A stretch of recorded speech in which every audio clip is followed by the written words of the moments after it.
Ignition sequence start. 6, 5, 4, 3, 2, 1. We have a liftoff. What's up, Doom Nation? We are back once again, and you are listening to the Two Doom Men podcast. As always, it's Skaggs and the Captain, and we have a new episode for you today. Want to tell them what we're talking about? Some fun stuff today. Back from our little vacation again. You know, me and the Captain like to give these, what is it, like summer getaways? Yeah. You know, anything happen over the weekend? You know, anything big while we were away in Montauk? You know, I was on the toilet, and all of a sudden it said Roe v. Wade overturned. Yeah, you know, and actually I got 2 beers to celebrate: Roe v. Wade being overturned and gun control in New York being overturned. So yeah, to an extent. So those are two of the topics. Win for me. Those are 2 of the topics that we are going to discuss tonight. They're too huge to not talk about, but I thought we'd change it up and perhaps start somewhere else. We'll start at the January 6th commission investigation trial. There is new shocking, serious. Yeah, serious, extremely important to our democracy, the January 6th committee. I mean, this is revolutionary stuff. This evidence is, death penalty, as far as I'm concerned, death penalty. I mean, let's be serious too. Like, you know, I know, you know, pro-choice and, you know, right to kill babies and whatnot's important to people, but this January 6th stuff, way more important. And what we're about to share with you now, it is a danger to our democracy. So if you have little kids, make them leave the room right now. Yeah, this is some high stakes stuff we got here for you guys tonight. So there was a person testifying today, and her name's Cassidy. Not today, sorry, this is a couple of days ago. Her name is Cassidy Hutchison. She was a former, I believe, aide to Mark Meadows, who was like a Trump administration person, etc. So she testified to the January 6th committee the other day, and she laid out some shocking revelations that we are going to now play for you. Question before you play this: was this Adam Schiff's bombshell evidence that he was talking that he had? Was this the bombshell? Because this is like insane stuff. It could be, honestly. I'm not sure who, you know, sponsored her or put her out there. You know, probably Liz Cheney. But probably. I'm not sure who's responsible for bringing her up here, but let's be real. They're all on the same side here. So this is some shocking stuff we're going to play for you guys here. And here we go. So once the president had gotten into the vehicle with Bobby, he thought that they were going up to the Capitol. And when Bobby had relayed to him, we don't have the assets to do it. It's not secure. We're going back to the West Wing. The president had a very angry response to that. Tony described him as being irate. The president said something to the effect of, "I'm the effing president, take me up to the Capitol now." To which Bobby responded, "Sir, we have to go back to the West Wing." The president reached up towards the front of the vehicle to grab at the steering wheel. Mr. Engel grabbed his arm, said, "Sir, you need to take your hand off the steering wheel. We're going back to the West Wing. We're not going to the Capitol."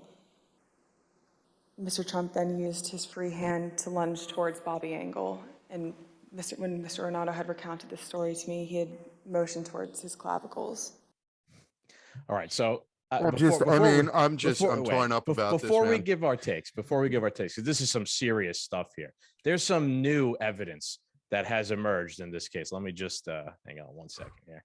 Everything here is blocking me. So before we get into the rest of this, sorry about that. I'm gonna have to reshare here. So there was some new evidence that came to light, and it was the Steaks for Breakfast guys. They shared this. Oh, they had the actual footage. They have actual footage here from inside on January 6th, the president's limo that they've now shared with everyone. So I'm going to play that for everyone. If you're listening, I'm sorry. You're really not going to be able to see what's happening, but this is from inside the actual presidential limo on January 6th. So we now have direct evidence of what occurred. Here we go. Gotcha. Good news. We're not going to go to the Capitol. We're going back to the White House. Oh my God! Oh my God! Jesus God! Turn off the lights! Turn off the lights! Turn them off! Shocking. And that's it. And then the president drove off to the Capitol building where he, decided he had to terminate John Connor. Yeah. Yeah. So I don't know, man. I mean, there's a lot to unpack here, obviously. I got a little bit more notes for those who are, they're listening. Again, this is about January 6th, and this is Cassidy Hutchinson here. She's accusing essentially President Trump of trying to commandeer the presidential limo in order to drive himself to the Capitol building, where he could then orchestrate the takeover of the United States government in light of his election, thief being stole from him, right? So Hutchinson said that Tony Ornato, the deputy White House chief of staff for operations, told her that Trump's security details said it was not safe and the riot was already underway. Trump became furious and he said something to the effect of, "I'm the fucking president. Take me up to the Capitol now." Then he reached up to the front of the vehicle to try and grab the steering wheel. Robert Engel, the head of Trump's security detail, grabbed his arm and said, "Sir, you need to take your hand off the steering wheel. We're going back to the West Wing. We're not going back to the Capitol." With his free hand, Trump lunged at Engel. Ornato gestured towards his clavicles when relaying to Hutchinson, suggesting that Trump went for Engel's throat. This is all going down, just like we showed you in the video. Hutchinson said that Engel was present when Ornato relayed this account, and neither man cast doubt on the story then or since. According to the Washington Post, they're the most unbiased people in the world.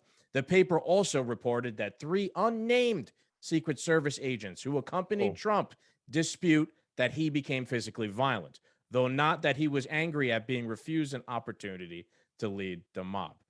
So it's funny because they almost give themselves an out right there in the article itself that they're covering. So I know I've been going here for a while, man. So what do you think about this absolutely batshit insane fucking story that has come out of January 6th? So much for this, so much. First and foremost, I watched an Obama documentary years ago about the belly of the beast, and it's the presidential limo. It's a 30-foot limousine. Okay, Trump didn't reach for anything. Okay, the driver is completely separated from the back seat. Bulletproof, blast proof, fireproof, rocket proof, you name it, outside of a nuke or a warship directly hitting this limo, it's going to take it. The drivers are specifically separated from the president just in case a rogue Secret Service agent gets behind the wheel and tries to kidnap the president. Can't get to him that way. So I don't see him reaching for the steering wheel. But on top of all this, you want to tell me you got nothing on Trump without telling me you have nothing on Trump? This has nothing. This little story in the grand scheme, January 6th is real. It was an insurrection. Sure. You were there to investigate the insurrection. The president potentially throwing a bitch fit on the way back to the White House has nothing to do with January 6th whatsoever. That is a separate assault case. If this really happened and all these accounts are real, this has nothing to do with the January 6th case. This is a new assault charge against Trump then. And I love how the left has spent the past 6 years. He can't hold water. He can't walk up an incline. He's a fat piece of shit. Now, all of a sudden on January 6th, this guy's fucking Jason Bourne, 007, karate chopping. Yeah. I mean, taking out Secret Service agents, choking them out.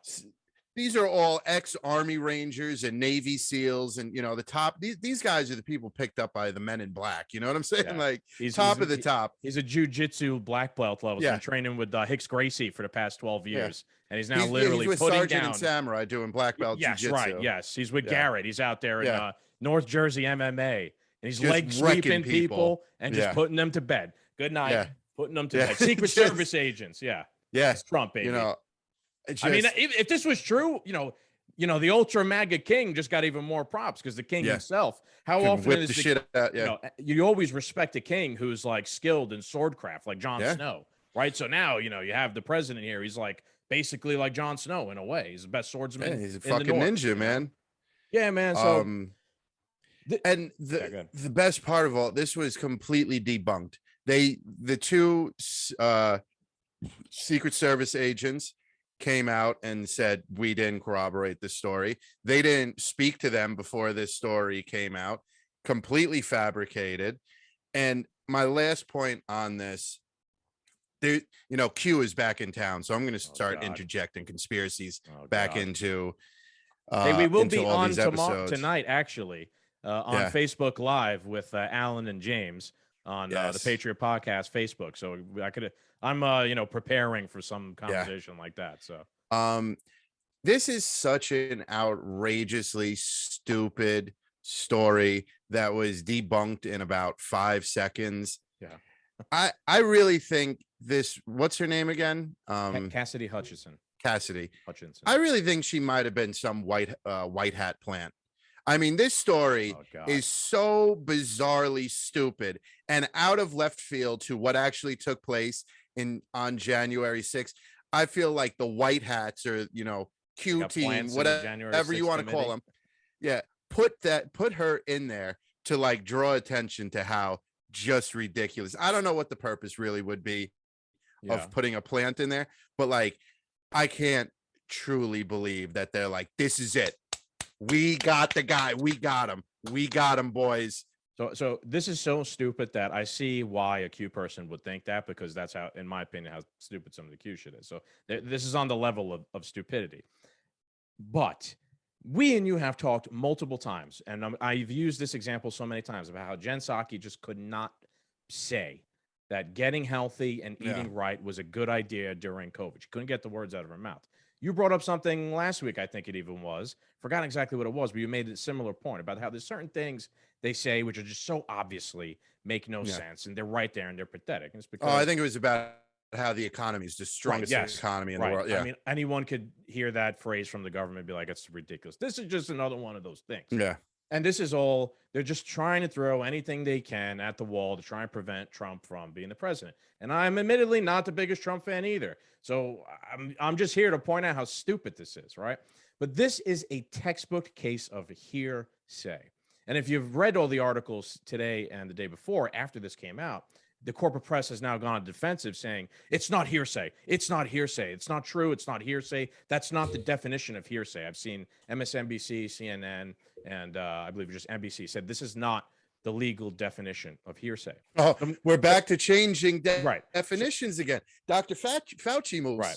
Dr. Fauci is writing this up. So I have the actual, from Merriam-Webster, the legal definition of hearsay. 1, information received from other people that one cannot adequately substantiate, rumor.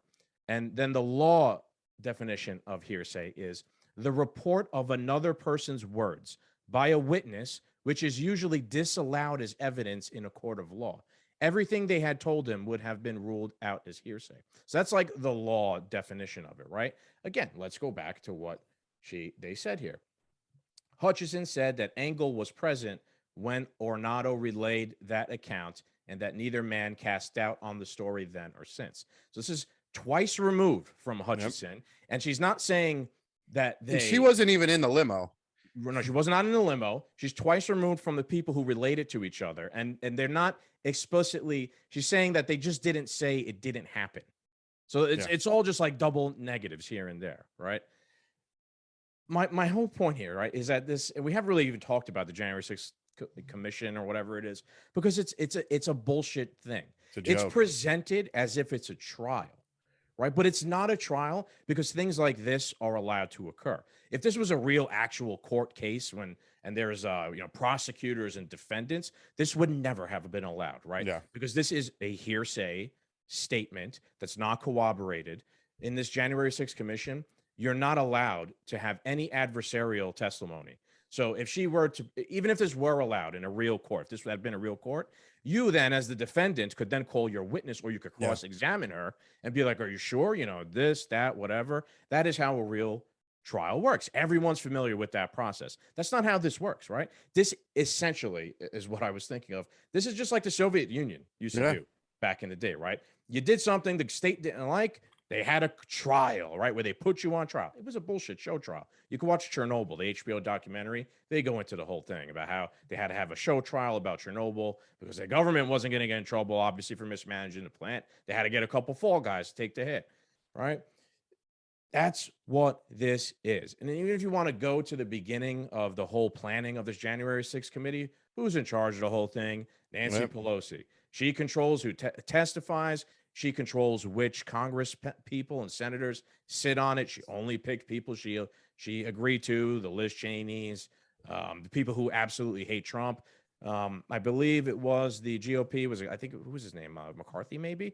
He tried to negotiate and get a couple of like opposing views. They wanted Jim Jordan on there, who is obviously going to be an adversarial point of view to get him in there. He was not allowed. So if you really think that this is some sort of actual commission or trial going on, it's not. You have brain damage. It's a classic Soviet era show trial. I just want to also point out a couple points that Glenn Greenwald made the other day.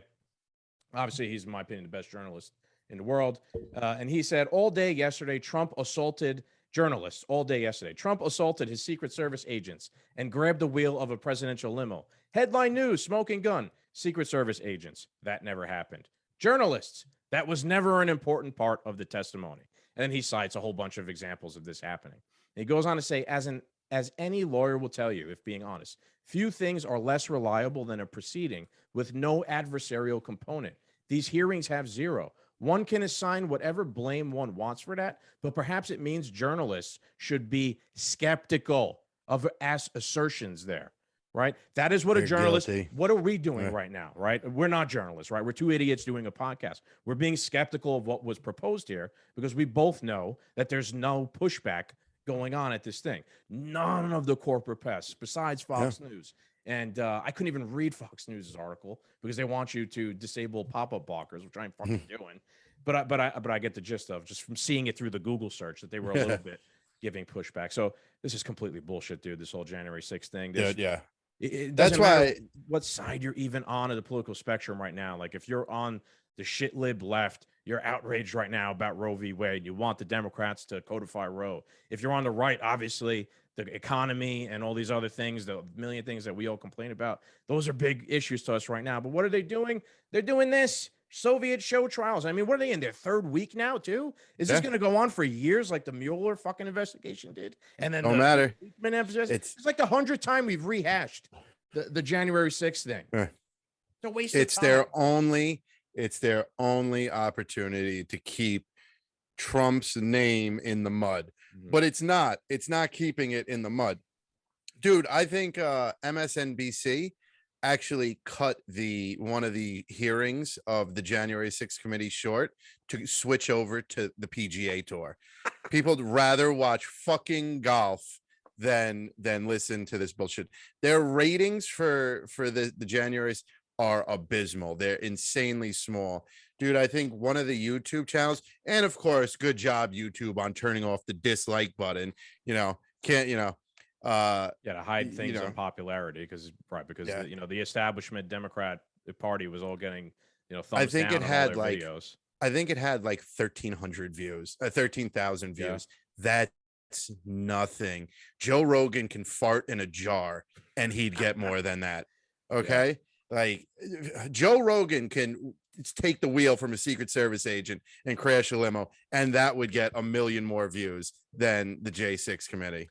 Yeah, man. It's it's all bullshit. And there's only a select few brainwashed, brain dead shit libs that are actually like, this is justice.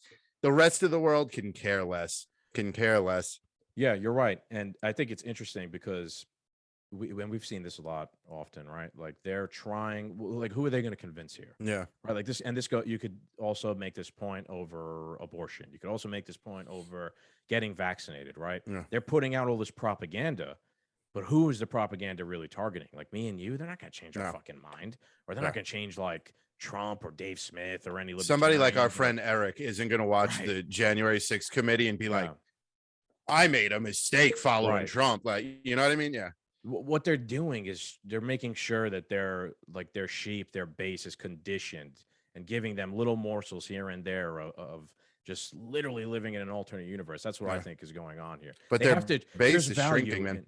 Yeah, no, it is Shrinking. definitely. I think so. I think more people are getting red pilled, but there's value in propaganda. Like if there wasn't any value in all this propaganda and this fake shit, they would not be trying. They would have just given up or Well, tried some other motive or means.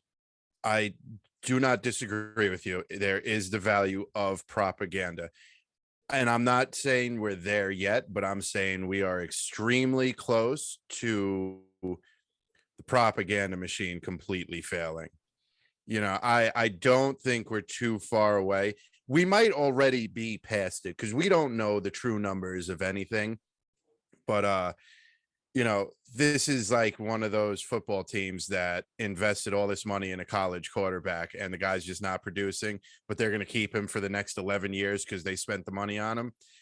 I think we're rapidly. That's a great comparison. You know what I'm saying? Like, it's just a shit quarterback, but no, we spent the money on him. He has 6 more years left on his contract. So fuck the fans. We'll never win another game. It doesn't matter. This is our investment.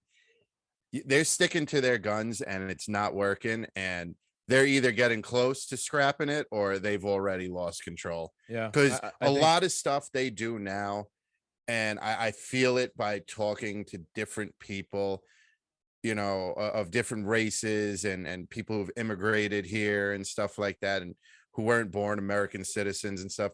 They're even starting to notice like weird shit. And then when you get a story, that's why I'm like, this chick is a plant, you know, to tell this ridiculous story.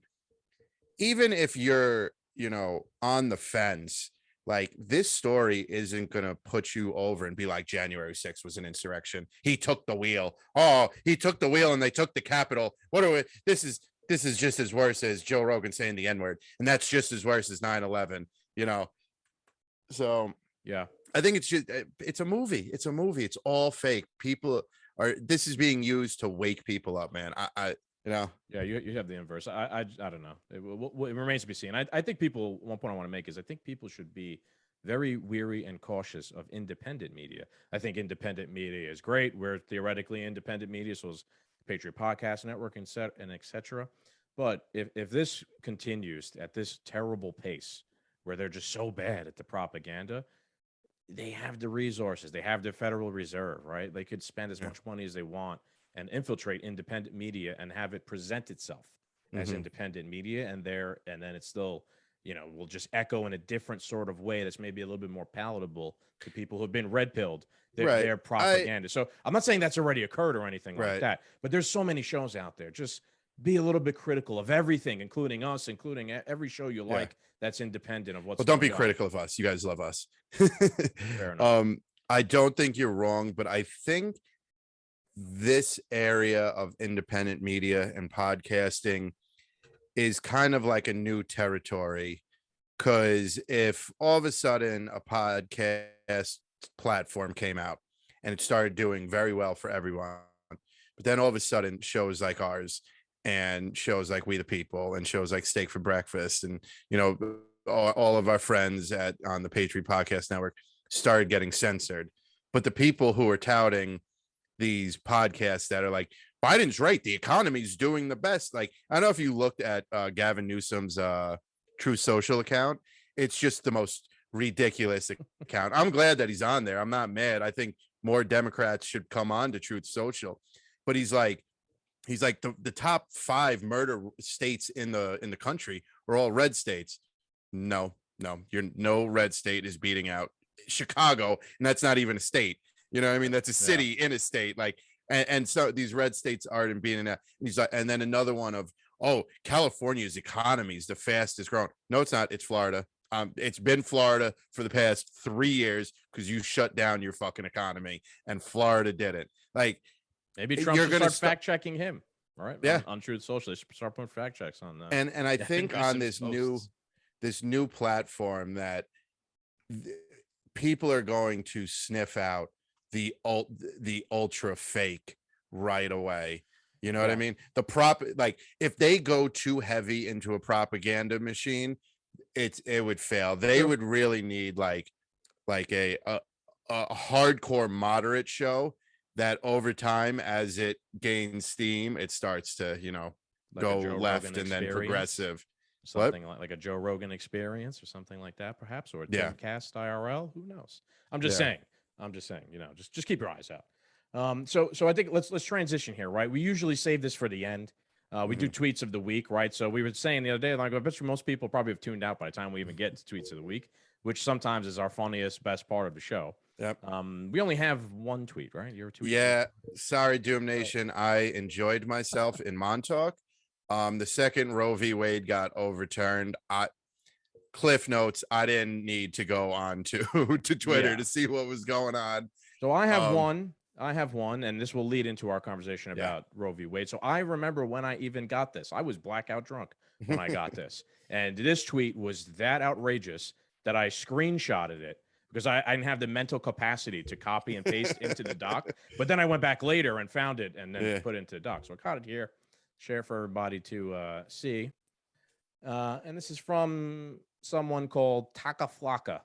And she says, processing. Rape all of their daughters and get them pregnant. Since they are mostly Caucasian, the rapist should be black and watch all abortion laws be installed once again. Hashtag Roe vs. Wade. Hashtag SCOTUS. Hashtag I said what I said. Wow. There's Steve Harvey there. Steve Harvey don't like that one. Boy, that's something. I've been starting to think more of the individual instead of like what they're saying, because I really like, I think we need to do a man on the street episode and go down to Libtard Central, the village in the city or something like that, and just start asking questions and try and talk to people, because I'm really interested to get to see the person who's like, have all the black people rape their daughters and sit back and crack open a beer and be like, yeah, I'm a social justice warrior. Stick a microphone in their face.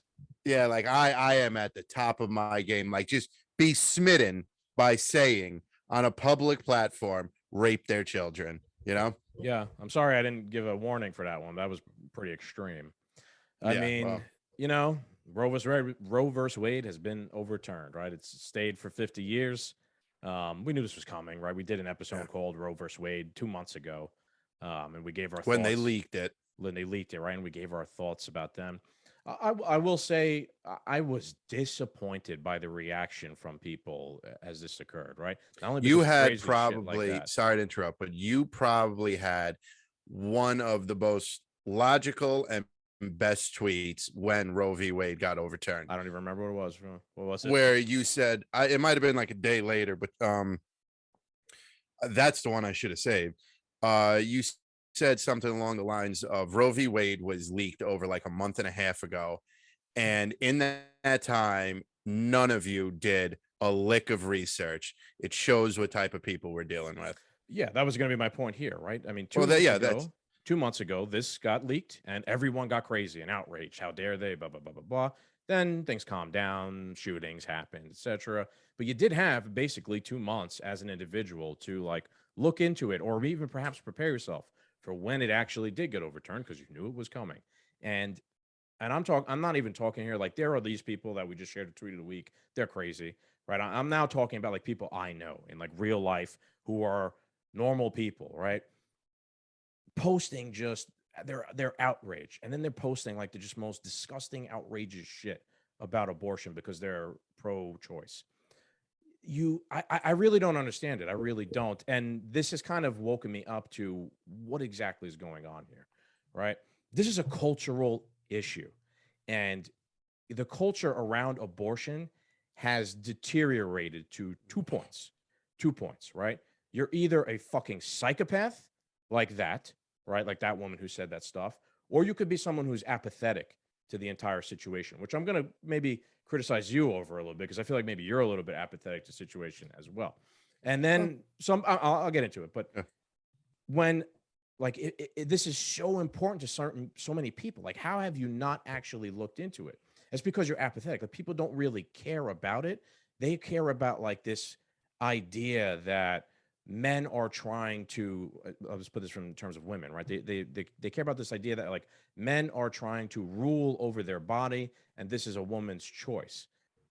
At least from my point of view, that's 100% incorrect, right? And I will go back to the example of a couple months ago when they were trying to forcefully inject a pharmaceutical product into your body via the threat of losing your job. We were two of the most outspoken advocates against that shit, right? Who was that going to affect? Women, of course, along with men, right? So that was an actual like instance of the state and, the pharmaceutical industry and men, because there's some men in the pharmaceutical industry trying to control a woman's body. And many of the same people here who are pro-life or just, people like us were vehemently opposed to that stuff. So that contradicts that whole talking point right here, that this is men trying to rule over women's body. No, that's not true. If this really were the case, I swear to God, you know how I am, right? I fucking hate government overreach and trying to tell us what to do and all this stuff. And if I really looked at this and saw it as that, I'd be out there with these crazy people in Union Square, or like I did go that one time down to City Hall in the city to protest with everybody about the vaccine mandate. I was actually there in person, right? But that's not what this is. But why do I have this like unique perspective or a thought process on it?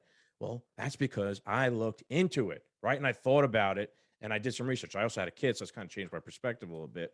But I'm the same person, right? Most people are also the same person, but they just didn't look into this. And they're just outraged and shit about it without knowing anything about the actual implications of overturning it. They're just sharing terrible fucking TikTok videos I've seen, like making fun of killing children within the first 6 weeks. I mean, what the fuck? It's disgusting, dude. It really is. I hate to now be outraged over people being outraged, but it really is. It really has shown me how. We said it a while back. It's a weird flex. It's a weird flex to be this like pro kill babies to the point you're disgusting about it, to show up and smear blood everywhere and be like, I want baby blood. Like you're like it's a weird demonic flex, man. You need church, you need God, you need something. You need a drink, you need to sit the fuck down. Perhaps, I heard an interesting point made by Dave Smith early this week. And he said, we've had a lot like the destruction of the families, system here in America over the past 50 years. And really just like a degenerate culture has emerged over, you go back to like the 50s, the 60s, right? Compared to now. And Dave Smith was like, Roe v. Wade was kind of like the linchpin behind all this stuff, right? Because it gave you the ultimate safety net where you could, and again, this goes for men and women, right? And I'm not just pointing out women here, right? But you could act like a scumbag, right? And you could just fuck around and do whatever you want, blow loads in people, who cares, right? I have this ultimate, safety net here of getting an abortion. Well, now that's gone and people are freaking the fuck out, right? Because you've removed some sort of safety net. But I think what has happened, the best part is it's not gone. That too, right? But that goes back to what I'm saying about people haven't done any research in 2 months, right? But I think what's happened in the 50 years is people have just delusional about what an abortion actually is, to the point where they're doing these mental gymnastics over how the baby, if you took it out of the womb, it's not viable. And I looked into that. That's the most unscientific term I've ever heard of in my life. Non-viability, that if you took it out of the womb, it would die without the mother. So that makes it not a human. I mean, this is an actual. But bacteria, as Tom McDonald said, bacteria on Mars is life, but not in the womb. Right. It really is insane, dude. Something has shifted in culture where people don't see a baby inside of a woman as a human being until it has exited the woman. And just my view has changed. Now, I'd honestly say I'm probably pro-life now, right? And it was put so simply to me. Now that I have a kid, like if someone killed my kid, that's the worst thing that anyone could ever do. Yeah. Any crime a human could commit, that is the worst one, killing a baby. But if I took that baby and I put it back in the mom, 5 minutes, like say you could go backwards in time, right? Like 5 minutes before it was born. And then I killed it. Well, now it's okay. Yeah. But what has actually changed between the baby? Nothing. It's still the same person. Like I said, if the left had their way, if the loons on the left had their way, you'd be able to abort your child up to 18 years of age. You know what I mean? Like Right. their 18th birthday, just 22 to the back of the, oh, look at that hole.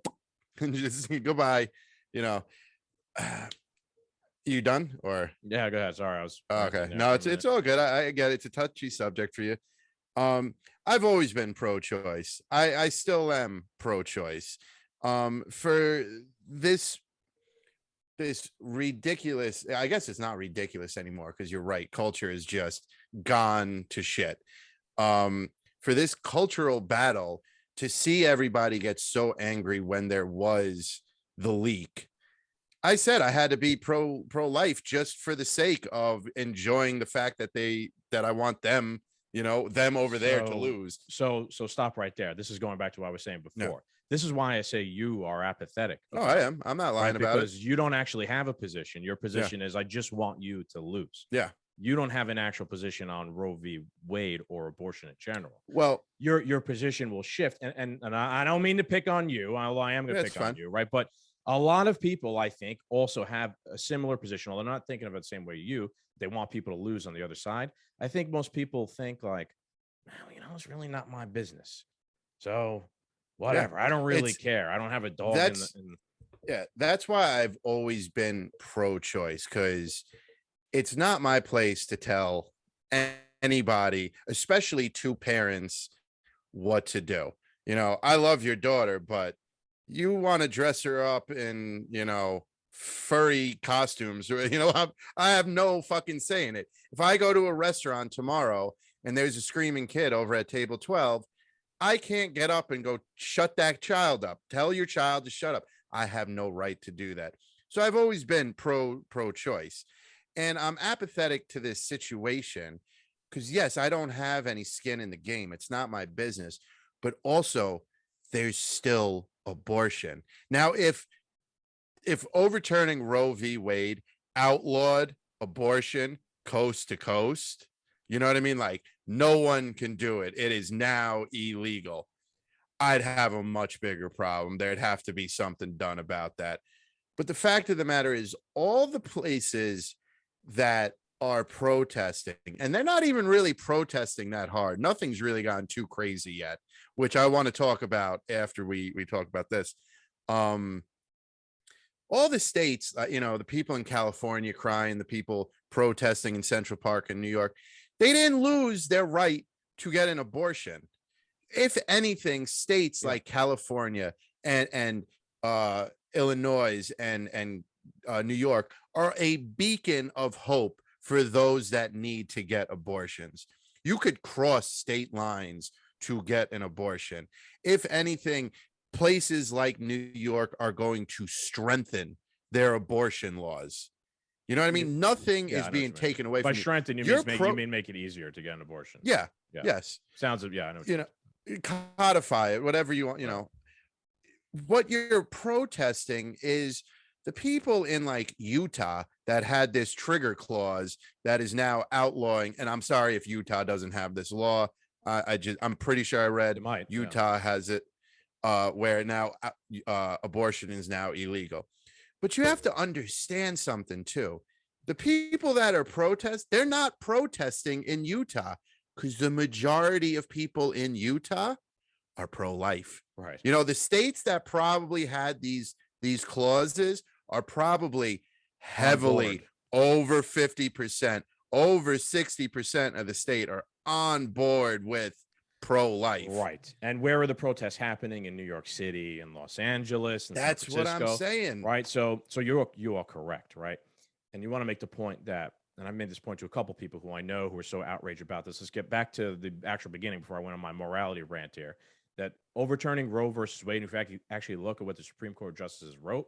They said this decision should have never been made in the first place. The Supreme Court does not have the authority to make this decision for everyone. Therefore, we're undoing it so it could go back to the states, because it's the states or Congress who would have to pass an actual complete federal law and codify it into like the Constitution for real to make this decision. So the Supreme Court's not saying abortion should be illegal, although Clarence Thomas made a couple comments in his things about it. But they're saying we don't have the right to make this completely legal, and we also don't have the right to make it completely illegal either. Therefore, it's on you. Now let's go back to what you're saying about how Utah or et cetera, had a clause to make it illegal once and for all. Right. You're right. In those areas, in certain areas, I've used Alabama with a couple of people I've been talking to, like they might just be completely pro-life and they don't want abortion happening in their society. You're talking maybe about 25% of the entire state being like, no, I can't get an abortion. And I got to go to work. See you guys later. 75% of the state, perhaps, I don't know, we're just spitballing here, is pro-life. Well, here's the thing. That's democracy, baby. And you people who are, pro-choice, you're a danger to our democracy because people in those states, they voted for those laws and they supported politicians who are pro-life. And you're now all insurrectionists for trying to undo the will of democracy in those states, right? You guys love democracy, isn't it? Democracy is great. It's the best system that exists. No. Wait. Democracy is spending all of our tax money and sending it to Ukraine. Right. That's democracy. Come on, man. What have we learned? Yes. Obviously, I'm being facetious, right? I'm just trying to use this as an example to show how the President Biden is saying our sacred democracy, and every leftist in the world saying our sacred democracy. No, they don't believe in democracy, right? Not in real democracy, at least. I don't think democracy is a great system either anymore, right? Since I've been, put on to new ideas here, but they don't agree in democracy. Democracy to them means we are in control of everything, and everything goes by our ideological mindset, and that's democracy. And if you don't like it, get the fuck out of here. That's democracy to these people, right? So, look, these people are so short-sighted. It's no surprise that they didn't do the research to find out that the state they're in. Yeah. But on top of it, to bitch and moan that a state that you're not going to move to now is a pro-life state, like it's not shocking at how like uneducated these people and how nearsighted they are. You can use the same example of how marijuana is still illegal in the red states, right? But you don't see leftists like outraged and protesting on the streets about marijuana. Why? Because they could still get marijuana in their own states or where they live, etc. Right? So they don't really care. They've been psyoped, or they've just been brainwashed into thinking, that this is going to change in their states. Yeah. I don't know if it's gonna, right, in the future. You could see in the future maybe if things have swung so hard to the left, and for years people have saying, boy, there's going to be an overcorrection, right? If you push people too far, they're going to push back, and they're going to push back. And now we're going to get super conservative, right? So I'm not going to sit here and lie to you guys and say I'm not 100% convinced that they might not try to make abortion completely illegal, federally in the future. But I would say that there is a long way to go for that to occur.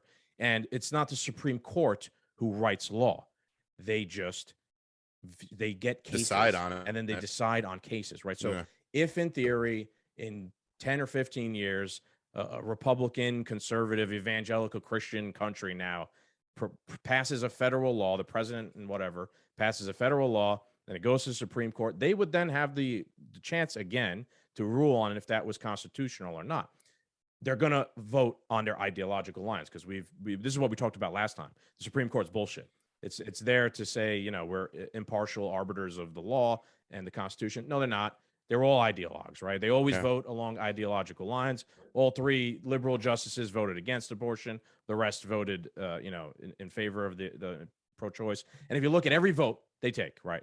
Yeah. It's a constitutional carry, or the carry thing, which we're going to talk about next, or any other thing. They all vote, always, every time, along their ideological lines. If they were a Democrat-appointed judge, they vote for the liberal thing. If they're a Republican, they vote for the Republican thing. So I don't want to fucking hear from these Democrat politicians that these justices lie and they're only supporting their ideological hard right-wing, ideology, because that's what you want, right? I've seen AOC and a whole bunch of other ones. I've been my favorite tweet that illegitimate court. It's illegitimate. It's an illegitimate court, right? Because we got to abolish it or pack the court. Pack the court, right? Because it's illegitimate because they're not voting in the way the left wants. But when they want, no, you got to vote in our way. That's legitimate. I keep tweeting out. Long story short, wow, my team lost. Right. That's basically what they're saying. This goes back to what we were saying before. They don't believe in democracy because this is a miniature form of democracy. You got 9 people and they vote their own way. And they don't actually believe in democracy. They believe in, no, my way is law. No power and but that's, truth. And that's democracy. No truth but power. They just call it democracy. It's complete authoritarianism. And the right pretty much is the same way. Oh, for the most part, you know, they're just different ideologies going back and forth. So don't buy into that bullshit, or AOC crying on fucking Stephen Colbert or whatever she's up to. It's a lie. It's a farce. So a few things. Did you see Biden at the NATO conference where he is saying that the American Supreme Court overturning Roe v. Wade has sent shockwaves around the world and will cause problems around the world. The American Supreme Court justice is now affecting people around the world.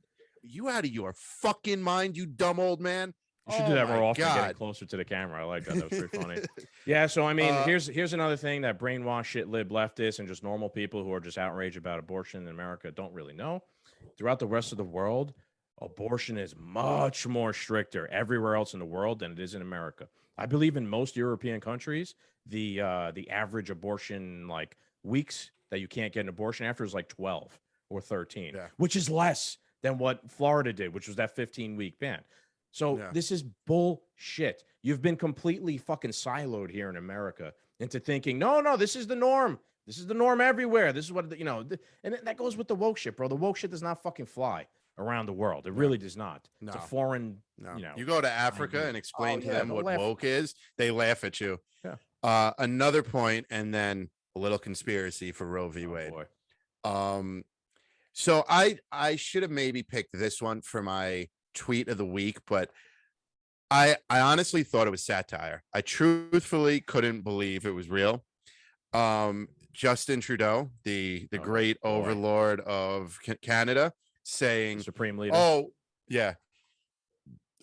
In Canada, abortion will never be overturned. Please come up to Canada to get your abortions because a woman's body is their own. Just make sure you're vaccinated.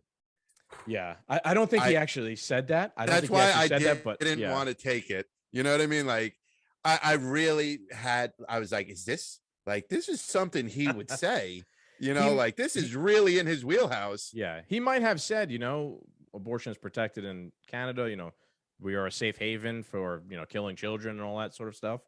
But I'm sure he didn't say, you know, just make sure you're vaccinated. Yeah. However, that is the actual policy, right? So yes, my body, my choice in Canada, except if you're going to go there, you have to forcefully get a thing injected into your body. I believe some point in June, like June 15th, like Canadians were finally allowed to leave Canada. Yeah, all right, that place is quickly becoming a fucking like a prison. As that guy from my gym said, Canada's got it right, baby. All right. So now this is no Q shit. I read this and I thought it was interesting for a conspiracy theory topic. We obviously feel a certain way about the shot in the arm. We obviously, you know, had to skirt around talking about what the side effects might be. And, you know, the good old CDC just approved the vaccine for children 6 months to 5 with no data, with inconclusive data. We don't need to know if it's safe or not for them. Just stick that shit in their arm. There's another great video of Rand Paul grilling Dr. Fauci about that exact scenario. I suggest everybody look on YouTube at that one. So interesting that this Roe v. Wade was overturned just a few months after the mandates got dropped. Do we know what the birth defects of injuring someone with that do we know what the birth defects of injecting something that's never been used on humans before? The timing couldn't be better. Just wait until they blame having a spike in handicapped children being born and saying these mothers were forced to have their babies. This is a cover-up, a big cover-up, nothing more than a distraction. Now, let me lay this out. YouTube, before you get your meat flaps in a knot, there is no science. I'm not questioning the science here. There is no science. We do not know what the deal is going to be in 2028, in 2029. People might be walking around with a bowl of soup for all we know what they might be this completely shit can fine. do to them. Right. Yeah. Or we might have superpowers by then. Homelander might be a real thing by then. We don't know. Oh boy, But I hope not. yeah, I know. I know. But truthfully, there has been an uptick in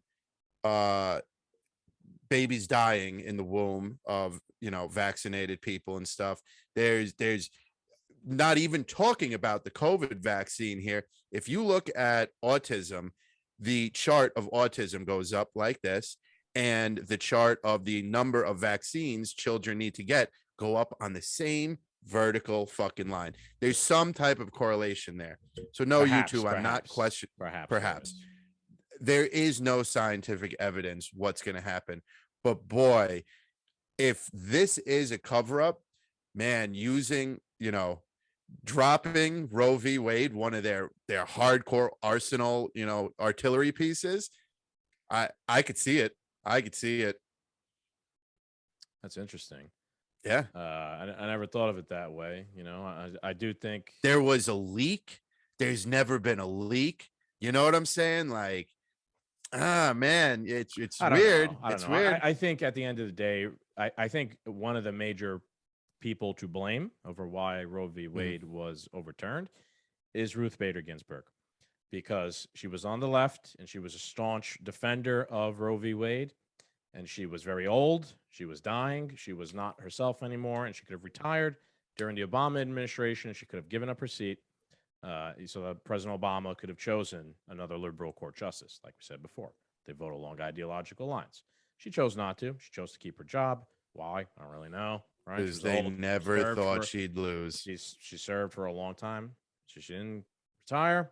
In comes President Trump. She dies. Right? Now President Trump got to replace her. He got to replace two others, right? Which gives the three conservatives the majority, right? Because what do? They vote along ideological lines, like we said. So who's really to blame, in my opinion, is Ruth Bader Ginsburg, the same person that they all idealize as some sort of sacrimonious saint. This maybe would have not happened had there been another liberal justice in there right now. The point I'm getting here to try to make is conservatives have wanted to overturn Roe versus Wade for 50 years. And now Trump kind of has that badge on his suit, like Kim Jong-un, all those badges on his suit. Keeps on winning, he can now say he's the president who got Roe versus Wade overturned, and he really is, because he appointed the justices that are going to vote along ideological lines and vote against it. So I really don't think so. I think this is something that a lot of people really do believe in. Again, you are apathetic, so you don't see it the same way. But a lot of Republicans and conservatives fucking hate this law because they see a child in the womb as a human life, and they see the act of abortion as murdering it. Say whatever you want, your opinion on the left, you don't see it the same way they see it. They have a very strong view on that thing. So they fought for fucking 50 years over it, And I want to say, just in general, right? I think actually, in the 50 years, this issue has been like the most hot button, crazy issue dividing Americans for years, right? People fucking bombing Planned Parenthoods and bombing churches and whatnot. And that's starting to happen again now, just, against, pro-life establishments. You're now seeing bombings and stuff like that again. I think that actually this might calm things down a bit, right? And things are not calm right now, but 10 years in the future, see me in 10 years, like Tyrion Lannister said, right? Ask me in 10 years. I think people will maybe be a little bit more relaxed about abortion, because in their state, they're morally opposed to it. They'll have made it illegal. And in New York and Connecticut, where they vehemently, pro-murdering children, they'll still be able to murder as many children as they want. And you'll maybe over time, you'll really, just like marijuana, you'll stop caring what people are doing somewhere else where you don't reside. So I do think this will diffuse the situation in the long term. I just want to throw a wild card in there that I don't know. I do think it is possible they might try to outlaw it nationally in the future. And again, I just want to make the point. You don't see it the same way that most conservatives see it. And now I am starting to view abortion as it is the actual murder of another person. And most of the time, as humans, we all agree that murder is bad, is wrong, morally wrong, completely. I'm not talking about self-defense, right, where you have to kill somebody who's trying to kill you, like you should do with a gun, right? Self-defense. We're talking about actual intentional murder. Right now, culturally, people don't see it as intentional murder. They see it as a choice. Yeah, they see it as an out. Right. Let's call it what it is. Right. It's an out. Out from a major responsibility. Right. That's the way people, no, but it's not even that. I guess so, right? I guess you see it as a way out of responsibility, but they don't see it as the act of committing murder where other people do. I guess you could say an interesting argument is like, where do we stop caring or stop getting so crazy about what other people somewhere else do? Like right now, I'm gonna get like right now, are liberals or pro-choice people in America, are they outraged over the fact that in North Korea abortion is illegal, or I'm not even sure if that's accurate or not, but like other certain countries in the world where it's 100% illegal? No, they're not, right? Because that's just another place that goes by another set of values. They're nearsighted. Where do we stop caring over where it's illegal or not illegal? Everywhere. I always say it: the left can't leave well enough alone. I'll take a nice little anarchist point of view. We shouldn't care at all about anything. I want guns, leave me alone. You want abortions, go have a fucking field day. You know, give me any left-wing, right-wing topic. I don't care. If that's what you want, have a good day. You know what I mean? Yeah. That's what this whole podcast started. You know, you were a Bernie bro. I was a Trump guy. You know what I'm saying? Two completely different points of views. At the end of the day, you know, as long as my taxes don't go up or your taxes don't go up because of one of my views, enjoy. Fuck off and enjoy. Yeah, you know? I think there is an anarchist component of this entire thing, right? Yeah. Where we are sort of moving in that direction, which you could say like the original foundation of the country was a bit more anarchist than it is now, where it was a little bit more localized control over people. And I will say that I feel like I'm an anarchist now. I don't have like morally I'm opposed to abortion. However, right, where do I draw the line over like who gets to if make your it neighbor legal or got not? an abortion, would you be slicing their tires so they couldn't go to Planned Parenthood? No. Would I try? You know, I mean, like, what can I really do to stop that person? I can now like not like them and think they're, you know, they're terrible people and they're evil. But at the same time, when does it become your right to maybe attack them for deciding to do something? Right? Never. Right? Never. It's interesting, man. I think people should think of it more that way. It's a bit decentralized approach on the whole thing, and it perhaps might make people hate each other a little bit less in the long term. We'll see. Final question on this: where's the riots? Where's Antifa? Where are the buildings burning? Do people really care that much, or is this just a big bot farm screaming into an echo chamber? Did George Soros's money fucking dry up and he can't pay his little Nazi crew to go around burning down neighborhoods? Where's all the riots? This goes back to what I've been saying this entire time. People are very apathetic when it comes to this thing. As much as it might seem like people are the masses. I was listening to Crystal and Sagar, and they're talking about how like 60% of independents are against this decision. All right, but I mean, how many of them think exactly like you do? You know, I don't really mind. But they're independent. So how many? What's the percentage of independents? What's the percentage of the independents that you polled? It gets smaller and smaller and smaller. Yeah, it's not the same. It really is not the same thing. Most people are apathetic. You're only going to get in the streets and burn shit down if you're really fucking into a certain thing. Majority of people are apathetic here. They are not diehard pro-life or diehard pro-abortion or pro-choice people. They all guarantee you. Majority of people have your exact opinion. I don't really know. That's really most people's opinion on it. You're not going to go burn down the, like the city over. I don't know what to do. You're not gonna. But when you see your identity under assault by agents of the state choking you to death, then perhaps you might go and burn down the city. So it's not the same situation, I'd say. Cop kills a woman and tries to stop her from getting an abortion. Right, like me. Right, and the baby lives. That'd be even a bigger problem. They'd be really mad that the cop didn't kill the baby too. Right. Well, then you see things flip on its head. Yeah. You know, they'd be pro police brutality if it's maybe that's a fix, right? We'll have cops kill the babies. Then everybody gets a little win in the whole thing, you know. All the defunded cops, they need a new job. They just start killing babies. Yeah, that's it. We all skip, kumbaya. We skip down the street at the end of the day. Yeah, man. So you want to go on to the New York concealed carry law? Yes. I should have. had one of my sidearms ready just so I could, play around, but I won't be I won't be unresponsible here. Yeah, man. So I mean, this is something that we've talked about on the show multiple times. We even talked to Larry Sharp, who's running for governor, about it, and we've, maybe you're not in New York State, but or New York City. It was the most difficult place to get. Yeah, and impossible. Go ahead. Yeah, let me go through this. So what happened is New York State is so difficult to get a concealed carry permit that it was found unconstitutional. We do have our own constitutional rights. In the state of New York, you have to jump through all these hoops. You got to take a class. You got to get fingerprinted. You got to get background checks. These have all been laws that have been in the books for decades. So when your politician tells you we're going to get background checks, nothing in the state of New York, nothing is changing. There's already a background check.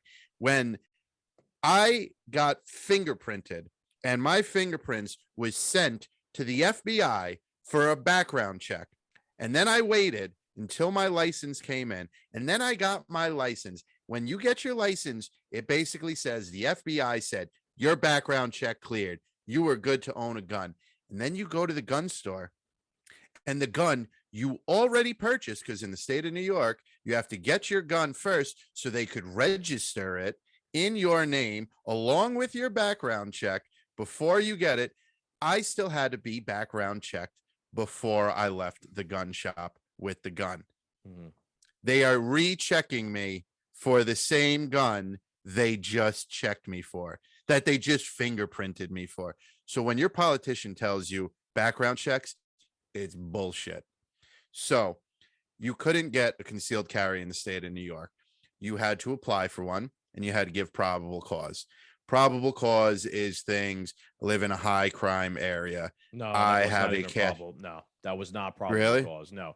You know what probable cause was? I am a business owner, and I was going to get into you on a cash business. Yeah, that's like one of the only things that probable cause were. I am a business owner. I transport a specific amount of cash every day to the bank, and I have to show, in order to prove this, deposit slips and like verified bank documentation, like documenting how much cash, and you have to go back months of documentation to prove to them. That was like one of the few ways. Or you were a cop, or you were a security guard. Otherwise, you were shit out of luck. Sorry to cut you off, but go ahead. No, that's fine.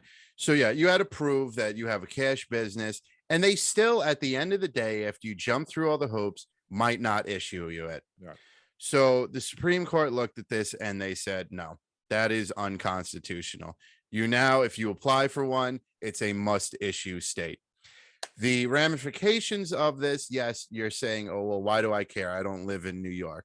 Because if you live in another liberal loon state that has very strict concealed carry laws, and honestly, most states don't. New York, I believe, is the strictest. Yes, it might be easier to get a concealed carry permit. Yeah. Yes. You might be able to get a concealed carry permit in California easier than you can in New York. So I've been doing my research on this. We'll get into it. But right away, Miss Hochul, she is fighting this as much as she can. And I have a whole rant. So if you want to get in your licks and what you've learned, because I've been talking to gun shop owners. I called the city clerk's office, and the recording right away is amazing. They're like, if you're calling about the Supreme Court overturning concealed carry permits, we are I forget what he says, but they're like, we are waiting for further instruction on our license officers and the new seeking instruction from the NYPD. So even though this got overturned, sorry, Kathy, it's not the wild, wild west yet. Right. So the state still doesn't even know. Yes, I'm getting into that. They're working on it right now, actually, as we speak. Yes, so they're in this session, morning, trying to hash it out. So I have a little bit I want to read, and then I want to give my own personal opinion about what it took to get my own New York City resident premises license when I had one. So this is from New York One, which is like the local news station in New York. Writing the opinion for the 6-3 majority, Justice Clarence Thomas wrote that New York's proper clause requirement violates the 14th Amendment by preventing law-abiding citizens with ordinary self-defense needs from exercising their Second Amendment right to keep and bear arms in public for self-defense. The ruling, which fell along the High Court's ideological lines, it's a common theme here, said that New York's rule, which is more than a century old, violates the Second Amendment right to keep and bear arms. The decision is the first major Second Amendment opinion from the Supreme Court in more than a decade. The case, the New York State Rifle and Pistol Association versus Bruin, concerned a person's right to carry a concealed firearm for self-defense under Second Amendment and asked the question of whether the state's denial of two petitioners' applications for concealed carry licenses for self-defense violated the amendment. So again, although the Supreme Court votes along ideological lines, they do not make law. There are people petition saying my rights have been infringed by the government. I am going to court.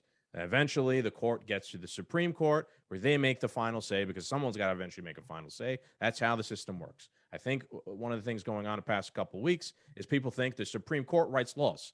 Right? Yeah. They think, oh, we just make up laws. They're right? uneducated. They right? don't Again, do any they research. do vote along ideological lines, but they do not write the laws. All right. So, like you were saying, let's see here. Let's see. What did we say here?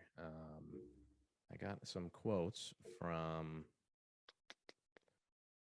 So, while gun rights advocates celebrated the decision, others expressed outrage, including President Joe Biden, who called the ruling deeply disappointing, and New York Governor Hochul, who pledged to take action, including raising the possibility of calling the state's legislature in a session to address the move, which they had. President Biden sent a statement that the High Court, with its ruling, has chosen to strike down New York's long-established authority to protect its citizens and said the decision contradicts both common sense and the Constitution. I mean, boy, the cojones on this guy to say that this is what he wants. Yeah. He doesn't want the Constitution, you know. So. This is all in line with his agenda, you know. And he says, New World Order should deeply trouble us all. I don't have it here, but I know Mayor Eric Adams said that basically this is insane. We don't want more guns on the street. We want less. So the thing is, like you were saying before, the Supreme Court overruling this decision doesn't actually change any stuff, any permit stuff, any policy, any like way that New York City and New York State goes about everything they do. The decision is just telling New York State, hey, you have to give people concealed carry if they qualify for it. You can't just not give it to them because you don't feel like it. Yep. Right. So every hula hoop that you have to jump through, which I'm going to give you my personal experience of this, remains in place. Every single one. Every single one. So years ago, when I used to live in the Bronx, I wanted to get a handgun license, right? I wanted to get a 1911, right? Which I still have to this day. In order to get it, I had to fill out a mountain of paperwork. I had to get character references, I believe 3, fingerprinted, notary, etc. Me too. Go all the way down to New York City Police Department headquarters in Lower Manhattan. I have to give them all this stuff. I had to make an appointment, right? Which is notoriously difficult. They only had appointments on Wednesdays from, I believe, 4 to 7 p.m., right? Just random or odd times. You have to go all the way down there. You have to drop off the paperwork. You have to fingerprint you, where they begin the process. Months later, right? They say, okay, we're ready to bring you in for an interview. I have to all over again, go all the way down to Police 1 in Lower Manhattan. I have to sit there like a good little boy for like 4 or 5 hours, wait for my fucking turn. And I sit there with a New York City Police Department detective, and they go in, ask me a million questions about why I want it, well, this, that, whatever. They go over my whole record. I had to produce every evidence of court things I've ever been involved in, right? Back in the day, we got in trouble for drinking underage in a bar in the city. I had to go to the courthouse in Manhattan to go get the fucking proof of that instance where we got summonses for underage drinking and bring it back to the detective in the NYPD, right? I don't have any violent anything on my record. That was like the only thing. Underage drinking was on my record. I had to go get that. I had to get everything that had to do with like my moving violations. Had to get that. Had to give it to them. I wait months later. They're like, all right, you've been approved. Now you have to buy the gun. So I'm like, what do you mean I have to buy the gun? Like, you have to buy the gun, and then you have to bring the gun into us to be inspected before we can give you the license. So I remember, I'll never forget. I'm on the phone. I'm like, you want me to buy a gun in New York without a license and then bring the gun physically into New York City, into police headquarters of the New York City Police Department with no license. That's what you want me to do. They're like, yes, that's a policy. I couldn't believe it. I couldn't believe it. But that is what I did. I followed the rules. I had like a piece of paper that said I was permitted to buy a gun. Right. I went and bought the gun. I go all the way down again. This is the third or fourth trip down to New York City Police Department. And dude, I was sweating bullets. I'm not gonna lie. I get to the door. It's like an airport. Like you have to go through the security, the what do you call it? Like the machine, metal detector, all that shit. Right. And I'm like, I have a gun. I'm like, like I'm here to get my gun inspected and whatnot. And the cops there were all cool. They're like, yeah, this is how we do it, etc. They let me in. I go in there. Finally, the woman, I again, waiting for hours while I'm in there. The woman finally sees me. She sits down. She takes the gun completely apart. Does a complete inspection, checks the serial number, all that shit. She's like, all right, you're good to go. Go pay $560. Yay. Shit ton of money. That's it. All of that was for a resident premises license, which meant that I could not use that gun, or by using it, carry it outside of the property of my own home in the Bronx. The only other place I could bring it was to the range, where we talked about with Larry. It has to be like separated and both things locked to and from the range. That's it. That was a full year, I believe, a February to February process where they put me through 100 fucking hula hoops, court, detective, investigation, go get my entire record and present it to them, inspection of the gun, etc. All of that remains in place right now. The Supreme Court ruling, don't change any of that. The only difference is now I'd get to carry it had I still had this license. That's it. So you mean to tell me, Mayor Eric Adams, how is this going to cause more gun violence, right? Your insane process that you have crafted in New York City sucks then, right? All that shit you put me through must not work, right? Because you're going through the same thing. You'd now just be able to carry that gun around. This proves that they're full of fucking shit. Right? They have the most insane. I'm going to further that point. Go for it, dude. So go ahead. They have the most insane process to do it. They put you through the ringer. They vet the shit out of you in order to do it. You are a law-abiding citizen if you got one of these fucking things. 100%. So you mean to tell me that one of those people, like me, now if they carry, I'm just going to start opening fire on everybody? No. All of a sudden, you've become a criminal. Obviously, again, let's go back into the real world. Forget about Jen Psaki. You can't eat healthy. Forget about Trump grabbing the wheel. That's fantasy realm shit. That's not going to fucking happen. This is going to be safe. Go ahead. I'm sorry. I've learned that people that don't know anything about guns only know about guns from like Arnold Schwarzenegger and like Sylvester Stallone movies where like you Hollywood, the most anti-gun people. Like if you just take a gun, like they think that since I have a gun, I just sit in my house shooting rounds through the wall. Just that's all they think you do. They think anybody that moves, you shoot them. Squirrel outside, shot. I've gone through 150 mailmans because I keep shooting them. Garbage men show up, shoot them. Amazon Prime guy, shoot them. It real world, people. Real world. So one last point I want to make is I think they are coming out so hard, and they're going to have to allow this to go down now. I think they're scared, right, that this has been in place for 100 years and it has not worked, right? You're seeing now gun violence is at the highest it's ever been. So write that date down in your calendar, because if in 10 years this holds up and people could carry, and we see a precipitous drop in gun violence in New York City and New York State, I'm going to fucking point to the fact that people could carry guns, and that changed the mentality of gun violence in the city. Because now gang violence, they're going to have to think twice over shooting at each other and shooting at random innocent people, because somebody could be packing and someone might be able to defend themselves from these, insane random attacks.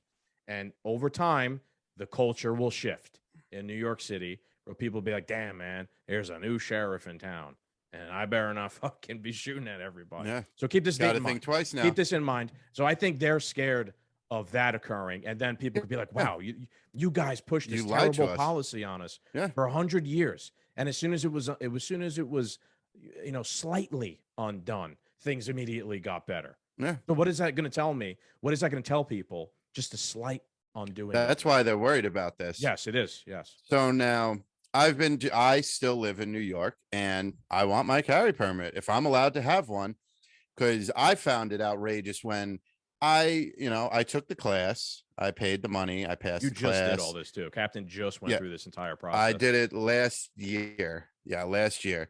So my process was 11 months.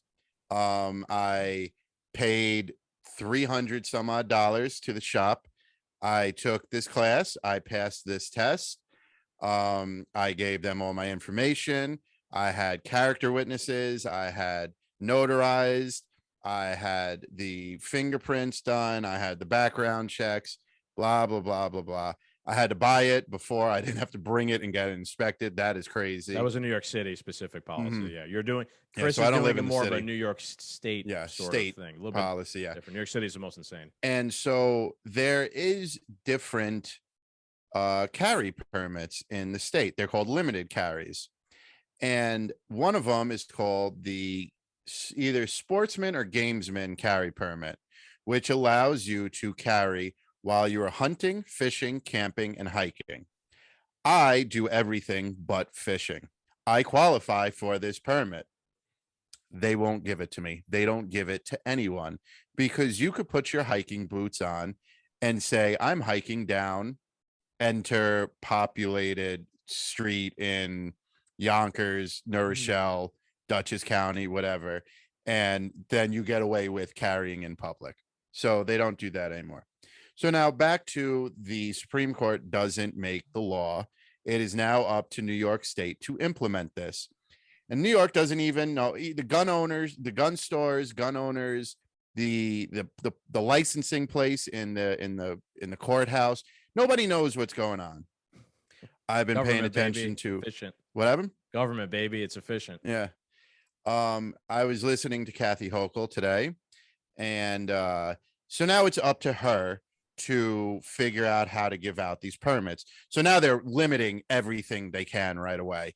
I read an article from the Daily News, which I'm not really going to rely on. They want now in New York background checks for buying ammunition, which would really just back up the entire system. So any type of ammunition that you would need for a permitted gun, like handguns, you need to get background checked to buy the ammo. Bullshit. They are considering a 15-hour in-person class. I'm not 100% against this. I took the class for my pistol permit. I took the class for my hunting permit. And I took the class for my bow permit.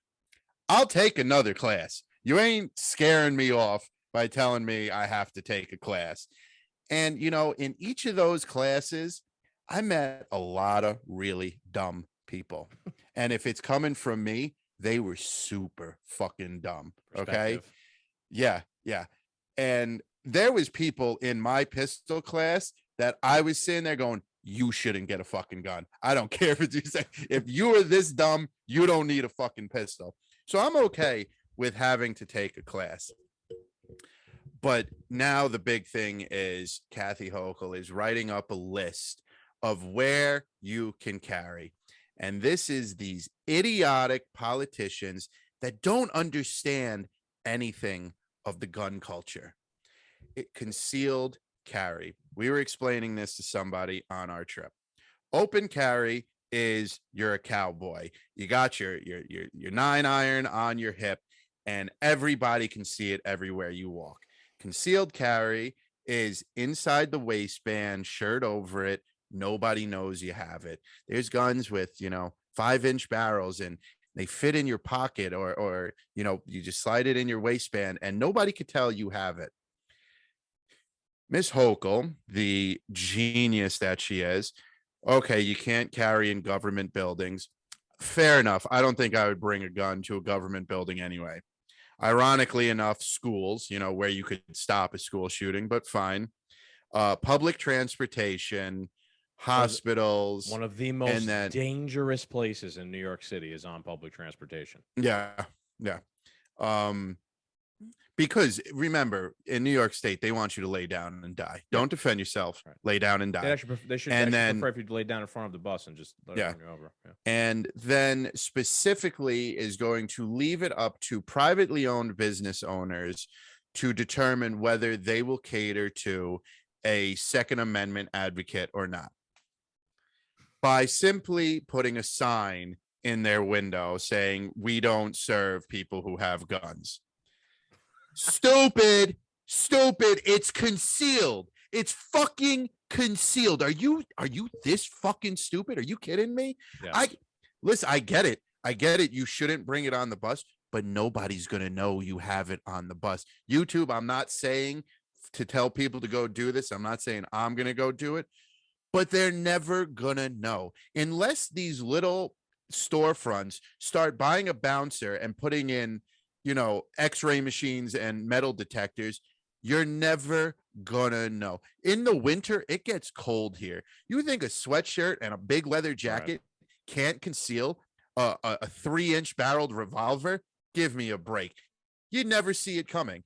It's concealed carry. You could tell us you can't bring it anywhere. It's concealed. You're not gonna know. As long as you are a law-abiding citizen who doesn't fuck around and draw attention to themselves and whip it. Because once again, it goes back to these idiot people that don't understand gun culture. They think simply because you are now carrying a gun, anything that moves, you put a bullet in. They know, they have to know what concealed carry means, but they think you're just going to walk around the street, boom, boom, boom. Yeah, but just conveniently ignoring that that's exactly what's going on right now in New York City. Yes. Yeah. So once again, the criminals can conceal carry and go on to the bus, but you can't go on to the bus. Right. Yeah. I got to give it up to Channel 12 News. I don't know if they vetted these tweets or not, but they were like, let's go and see what the people of Westchester have to say about these new laws. These were pretty based fucking people. They were like, the key word is concealed. You're not going to see it. I guarantee you. So going back to kind of what we were saying before about how, like, if you live over here and you live over there and, democracy and whatnot, like if you vote for something, well, too bad. That's democracy. Democracy is democracy, right? I go on a limb here and say that, they're going to use the argument, well, this is not what New Yorkers want. They don't want this, right? I'm going to go out on a limb here and say, no, that's not true.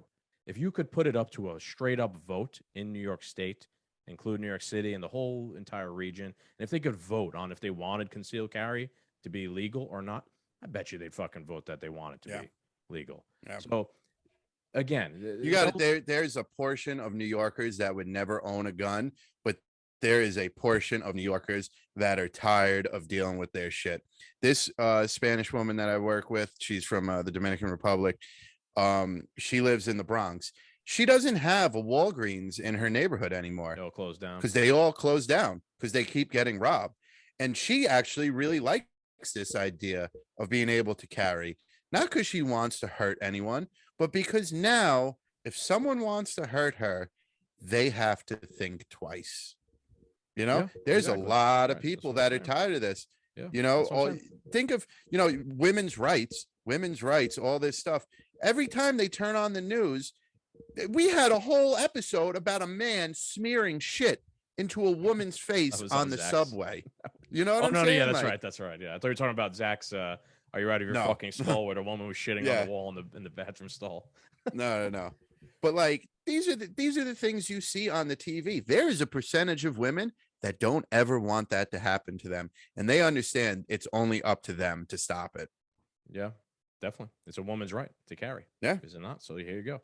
Right. What Second Amendment is the most inclusive, progressive, amendment there is. What did we say at the beginning of this? If they were actually trying to infringe on your rights as a woman, me and the captain would be two of the most outspoken people against it. So here we are. A couple things. So yes, you're right. I think when I was reading right before it started, they're going to try to make it illegal on the subway. Again, one of the most dangerous places in the city. Churches, schools, government buildings. I'm fine with government buildings because they own the building, and I'm a big believer. Seems pretty fair on that one. And where I think is absolutely insane is them making it essentially illegal in private property unless you explicitly say that you are allowing it. No. No, motherfucker. Private property is private property. You have no right as a government to dictate law on private fucking property. I am a big believer in if someone on their private property wants to make it against the rules for you entering their private property, bringing a gun, they have every right to do that. Like if there's a restaurant and on the door it says like no weapons allowed, no guns in there, they have every right to do that because that's private property. Your constitutional Well, yeah, that's what they're letting them do. No. They want to do the opposite. They're basically making it default illegal. You have to say it's okay to bring a gun on here, not it's not okay, right? So it's semantics, right? They're trying to play bullshit here. So by default, it'd be illegal everywhere. You'd have to like put a sign on your door, so make you possibly a target, for like anti-gun outrage. It's a bunch of bullshit. They want to make it illegal in public parks. Where if you can't carry in a public park, how does that even make any sense? No. A public park is supposed to be right. If you want to even believe in public, like a publicly owned space, doesn't that mean that you theoretically are a stakeholder in that place, right? So what? But your constitutional rights don't apply on the property that you think of the logistics of this though. Now, okay, you're a law-abiding citizen. You don't do no wrong. You get your permit. You jump through all the hoops. You jump through all the hoops to get your carry permit. Okay, we're going out for a nice date in the city. Got to take the subway. Right. Can't take my gun. Yeah. We're going to go through a walk in Central Park. Can't take my gun. So already, like, just because I have to travel there, I can't carry it with me. Therefore, leaving me unarmed and open and exposed. Oh, we're going to go out to a restaurant. Oh, can't go to this restaurant. Can't go to that restaurant. They're already making it so that there's nowhere that you could act. We're gonna give out the licenses, but we're not gonna let you carry it anywhere. Right. Yeah. You can walk on the sidewalk around in circles, but you can't stop or go anywhere. Right. Because and you'd have to walk there. So like we'd have to walk from like the Bronx to Manhattan on the sidewalk, and then we couldn't actually go anywhere. We'd have to just walk. And back, mind you, and that's it. Mind you, as Larry Sharp said, there's still no transportation laws. So now you might have a carry permit, and then you could end up breaking a transportation law. They're I don't know if everybody. That'll get repealed it probably or anything. Will. I don't know how that'll work, but I'm sure that's part of the process. They'll have to amend a couple things in there. But yes, that is the game. They're going to make it so that yes, you could get the permit and you could carry it. However, you can't go anywhere with it. Yeah. Right. And that's a big part of why they want to make it blanket illegal in private property unless you explicitly state it. Right. Because it's going to put a lot of onus again on a private property owner or a shop owner or whatever to put a sign in the window saying, hey, if you have a gun, you're allowed in here. I mean, in which New York is just City, so bizarre, man. You're not going to know they have it. They should make, if they really want this to work, if they think of this is some fucking mental gymnastics. They really want these laws to work, that you have to say it's okay to come in. You're not allowed to wear it on the subway or at the park, blah, blah, blah, blah, blah. Make New York State a constitutional carry state, because constitutional carry is open carry, right? If we were to go to a constitutional carry state, we would not be allowed to conceal carry our weapons. We technically could, because nobody would know we have them on us. But to legally be a law-abiding citizen in a constitutional carry state, we would have to take our 1911s and put them on our hip for everybody to see. Make New York State a constitutional carry state, and then implement these laws, because then it's no longer concealed carry. You have it on your hip. I see it on your hip. You can't get on the subway. I see it on your hip. You can't come into my store. Yeah. Mind fuck them. We'll see. I don't think they want any of these laws to work. No, I really don't. No. I think they want gun violence to continue to skyrocket so that they can then point to. They want you to lay down and die. We need more restrictions. We need to take your guns away. It's the gun manufacturers. It's their fault. They want that. So Tyrion Lannister said, "Ask me in 10 years. We'll see." We're still doing Two Doomed Men in 10 years. We'll point to a graph to see if we were right or not. But I have a sneaking suspicion that we will be. So I think we'll wrap it there. What do you think? Yes, good enough, sir. Yes, I'm good. Again, we will be on Freedom Fridays with Alan and James. From the Great Divide and We the People Radio. That will be live, I believe, on the Patriot Podcast Network. Yep. On Roku. It will be on the Patriot Podcast Network Facebook page, which is pretty dope. You could comment right there underneath. and then Bob, who's in the background producing the whole thing, he can grab comments and show it to us in the episode. So it's a little interactive. If you could write something really funny, maybe shout you out. We'll talk about it, etc. I've done it to them a couple times. It's been pretty funny. Like I've been there typing comments and whatnot, making them laugh. So we'll be there 9 p.m. Friday tonight. Yes. Yeah. All right, Doom Nation. I hope you guys enjoyed it. Make sure you like, share, and subscribe. Check out 13 Stripes Winery, promo code DOOMED for 10% off. Our Truth Social accounts up and running. We've been doing okay on that. We switched over our Instagram account. It's no longer 2 Doom Men _podcast. It's now just 2 Doom Men podcast, right? Just 2 Doom Men. Yep, at 2 Doom Men. Yep. If you follow our old page, you'll see we have a new little thumbnail up there. Go over to our new page. We are too heavily shadow banned on the old one. Doom Nation, I hope you guys enjoyed it. Goodbye. Adios.